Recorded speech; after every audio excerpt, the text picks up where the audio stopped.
some pretty heavy ammunition. Yeah. Explosive ammunition. And it's, well, I mean, like, unless you've been watching a lot of Fight Club, you know how to build bombs out of soap. I mean, unless they had that resource, fine. If Rosita knew how to build bombs out of soap, we're good. Well, Rosita apparently knew how to plant explosives all of a sudden out of nowhere. And somehow leaked the information to disengage them. Well, no way. That's. Well, I'm talking about the finale where, like, you know, they found out what a dynamite was, and some of the scavengers they deactivated it. Like, you know, do you think Rosita had anything to do with that? There's a good suspicion, but if she did, obviously she didn't. But if they're gonna play with the fact that she didn't, you know, how the hell do people know how to disarm it? There's no way that she wanted to do that. Right. Because she wanted to kill Negan just as bad, exactly, even worse than anybody else. For sure, and I agree. And I'm saying is that, like, so the scavengers and the saviors knew how to disarm dynamite without, you know, accidentally exploding. It's a stretch because they don't even know how to speak properly. Well, there you go. That's for the scavengers. As for the saviors, maybe they do have some ex-Marines or whatever it is, or I don't know. Oh yeah, for them, yeah, for sure. Well, maybe not actually. I don't think I saw a good soldier in the saviors. If there was a good, like, ex-Marine or something, he'd be able to take down Negan in seconds. Yeah. So no. So they're just a bunch of amateurs. It's so upsetting. And I'm not excited to see Oceanside again. And we're going to see them again for sure. And scavengers, we're going to see them again. Yeah, you do need an army to fight. No, now is it even? The 2 versus 2, 2 communities versus... Oh, no, you got the Kingdom, and you have Hilltop on Rick's side, right? So, I think, like, scavengers and the saviors are pretty much in the minority. Or, like, not minority, but, like, it's more of a tie than anything now. Yeah. And I hope when we get back to Alexandria, they really thin out the cast, because I feel like everyone who's unimportant should have died in the battle. You can't. They have to be in the battle. They have to be in the last battle. So they'll probably thin out then, not like during the season. Yeah, it's like I don't even know who's still left at Alexandria. I think there were about 40 people at the beginning of the season. Right. And a lot of people had to have died. So at this point, it needs to just be the... You remember Aaron, which is Aaron's partner, right? Oh, I forgot his name.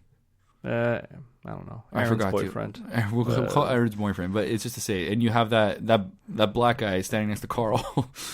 You can't remember his name? I don't think he has a name. I guess not. He doesn't have a name. It's impossible. And it's the reason why I have to revert to a profile. I have to pull out something of a profile attribute. What kind of pants was he wearing? You could just say the guy in the the pants is what we remember in the post-apocalypse. That's how you profile people. That's what they're wearing. Or the guy in the corduroy pants. Yeah. Oh, whatever. Anyways, Carl saved his ass, so good for him. I mean, like, he's still alive. He's made it this far. Oh, Carol's sort of lover when she was in Alexandria, he's still alive. Yeah. So these are the secondary characters we remember. Yeah, just by faces. Exactly. We don't. Well, we do care. He does have a name. We don't know. I just don't. We don't remember. Some of us by faces, others by skin color. Hilltop. What's their deal right now? Hilltop. Yeah. I don't know. Gregory. Well, Gregory's still MIA. He went to go see Simon. On his way to go see Simon. But Simon wasn't there. Nope. Change his underwear. I'm sorry. So we had a little bit of... I don't know where he is. I guess he's on his way there to give up what's been going on at the Hilltop. I think they already know. But at this point, I think Gregory's just walking into a trap. And Kingdom, who they finally came to fight. I don't know how many of them. Not too many, because I don't know how you talk. There's quite a bit, wasn't the whole town, the whole kingdom? No, the soldiers do. Soldiers. You don't bring the whole town in. No. You bring your best soldiers. Yeah. But now he's got to start training the whole town. Oh, yeah. That's what we got to see. And how long do you think it's going to be before we see the all-out war? End of the next season. So end of next season. So it's a year, basically. End of next season or halfway through the next season? No. It's a year. Oh, you think they're going to bring in the Whisperers next season? Whispers have nothing to do with all that war. No, they don't. They don't. But I'm asking you specifically, how long is it going to take for this Negan storyline to be over? My guess is a year from now. Okay, so how are they going to spend 16 episodes dancing around the same way they did this season? It's true. They spent half a season. They spent 8 episodes with Rick trying to get everybody ready for war, and there were a lot of. That was only half a season. What are you talking about? Yeah, I said 8 episodes. Oh, sorry. Okay. There were a lot of times where they veered off the story, veered off the plot, and I think they'll do it again. But I mean, they have to, right? Because we got to figure out: are we going to see some scavengers backstories? Are we going to see some? Producers were saying they're trying to avoid the whole obviously they learn after seeing the ratings and the viewings of the not the ratings, more the viewers. Obviously, how it's decreased. they're obviously going to try to veer away from that method of storytelling for sure. So they said that. We'll see if they'll actually do it. But yeah, because if they do it the way we want, they have to pay all the actors for every episode. And that doesn't seem like something they want to do. Every now and then they're just like, let's just pay Tara. And we'll pay Tara. Stop introducing new people. Yeah. Don't make them so important. Just they're there and that's that. Stop introducing new people. One. Two, stop focusing on a secondary character, or even worse than a secondary character. Stop focusing on somebody only for one episode and then kill them off at the end of that episode. Oh god! Try to lay the groundwork a little bit. Like if we want to get to know somebody, get to know them a few episodes before they die. Hopefully seasons before they die. You have this A-list you have the A-list casting, okay? And then there's one episode you'll have this secondary character following Rick most of the time, but not have their own sole screen time. But they're with Rick this episode because he had to go on some sort of hiatus. And then the next episode, someone's with Daryl all the time. You don't know who they are, but they're just there. They don't have to die at the end of it. If they do, that's an option. But just make these little appearances. Don't give him sole screen time. Like Spencer didn't deserve his own screen time. But that's the problem, is that they can't kill off the people who've been there for 7 years. They could, but they don't want to do it. So what they do instead is they take a character nobody cares about, nobody's ever seen, and they try to cram 7 years worth of character development into an episode just so they can kill him off at the end and be like, oh, that'll be a payoff. We got people to fall in love with him. It's like, no, you didn't. You just wasted an episode. Pretty much, like 40 minutes of content, and you're just like, okay, I'm starting to like this. Oh, they die. Okay, yeah. Whatever. It was like we move on. I mean, we got some feedback about Richard. How someone actually they liked Richard, and I'll read it now. Let's get to the feedback, people. Yeah, well, I'll read just this one now. So, what a horrible show, Tyler says. That's how you start the feedback. Fantastic. Yeah. I don't think I can do it anymore. I was really into Richard's character and thought maybe it was going to be something good to come out of the kingdom, but then Morgan kills him off.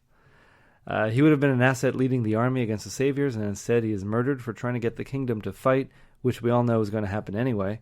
And he ends it by saying he'll never forgive Morgan for this. So he's right. They built up. Who is it? Richard. What's his name? Tyler. Yeah, so they built up Richard, and that was long enough. That actually was a couple of episodes at least that had a bit of Richard in it, but they were really setting Richard up to do something great and really play a key part in this war. And he's killed by a character who I hate. David. Well, yeah, I mean, but I keep saying the fact that it's the decision of writing him for me. It's the writers making him do it. I like because Morgan could have just turned to the other side without doing that. Just realizing what, we have to go to war no matter what. But no, let's kill one of a really adequate soldier. Yeah. And I'm saying to myself, oh my god! As much as it has to be about sacrifice. Why would you go? Why would you do it like that? And that's where I criticize the writing so much. We've already mentioned this many times. How it's the writing that bothers me. So you hate Morgan because the writers made him the way he is, but other than that, the character could have not gone in that direction at all. Yeah. And you can say that for anything, but sure. really, you could have completely evaded this direction completely. Yeah. It was just I wonder how the actor thinks about this. I mean, the actor can't really change what he's going to do. But... He tried so hard to look like Gerard Butler. Yeah. And just to have that, that look, that, the leadership, and, he ends up getting his head smashed to the pavement several times. So and strangled. It's a key kill, his first kill in the wild. His first kill in the wild. No, sorry, second kill in a very long time. It's a strangulation. Yeah. And that's, very personal. Yeah. I don't know. Personally, David, I don't think I can wait 8 episodes. Definitely not 16 episodes to see a war. To see the war happen, because how do you waste even 8 episodes to get to the war? Like, maybe if they do the really cool thing and have the war span for 3 episodes. Now that would be pretty cool. Just constant gunfire. Oh yeah, people running around, a little more some organized, guerrilla warfare, and just going back and forth on the battle lines and stuff like that. They gain more ground, then they gain less ground, then they overtake it eventually. You could do some really cool stuff with war. Just look from Band of Brothers. Band of Brothers wasn't war the whole time. No, but it was always interesting. It was always interesting, and I think some of the episodes we're going to get, because we're definitely going to follow up on Heath. Oh yeah, we're definitely going to get a little more Oceanside. Yeah, well, the fun, not to talk too much about Band of Brothers. It was hard for us to follow the characters of Band of Brothers, but yet they still pulled it off. They still had the Damian Lewis character, but yeah, I feel like The Walking Dead should probably take a little bit from what Band of Brothers has done.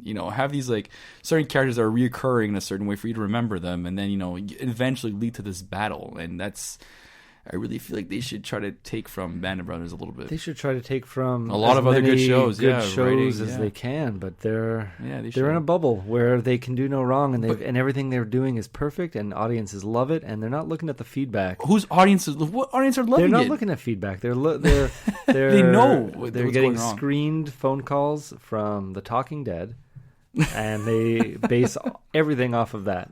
You know what? We had the privilege to have JK on the show last episode.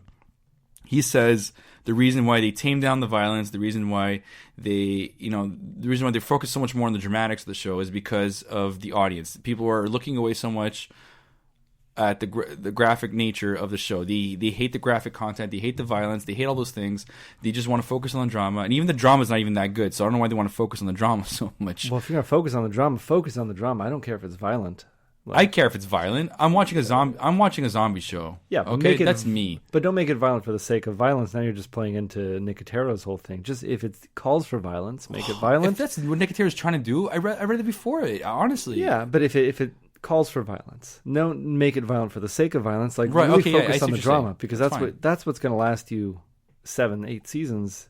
Is the drama. The violence isn't going to pull you through. I understand, but to tame the content, it's super lame. And yeah, don't tame it, but just primarily the first thing you should do is focus on the drama, the story. Know what I think? If they really want to rehash everything, if they really want to change things from what they've done so far, I think the best thing they could do, find a new audience or whatever it is, to basically not, to steer away from the people who are basically abusing these actors online. Actually, we'll talk about the trolling media most recently, about what's going on with the actors.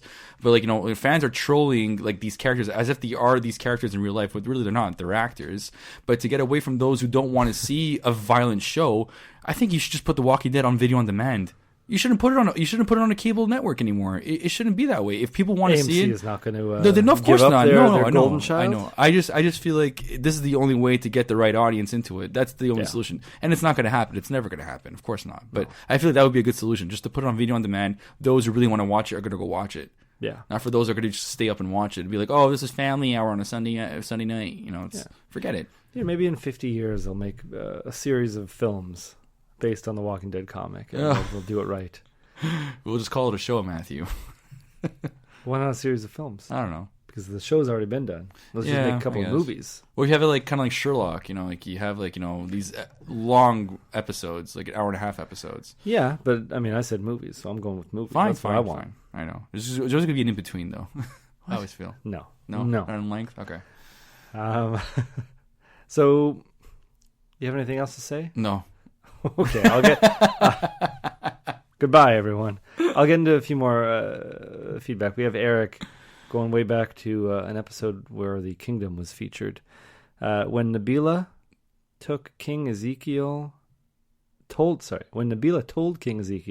the royal garden had to be destroyed because of the weevils, she went into this speech that used gardening as a metaphor, albeit a poor one.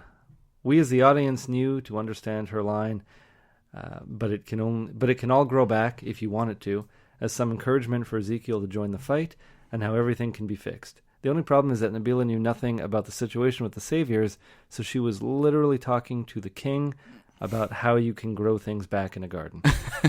And I kind of thought that too, is because when we see it, she says it in a way that seems kind of thought-provoking. It's very allegorical in that regard. Yeah, it's like, but it might all be gone, but if you want it, it'll come back. And it's like, Nabila, do you know something? It's like, you know how plants work, is essentially it, and you're not saying this as. And it's weird because it doesn't feel right that she would be telling a king this. Right. He has a royal garden. I think he knows a thing or two. Yeah, maybe he's one of those kings. He could be those kings who neglect how to really take care of a garden. I don't know, but that would be very hypocritical as opposed to episode 2 when he was talking about certain fruits. But the gall of this Nabila character to talk to the king that way and not be giving him some secret advice about what to do with his tiger sitting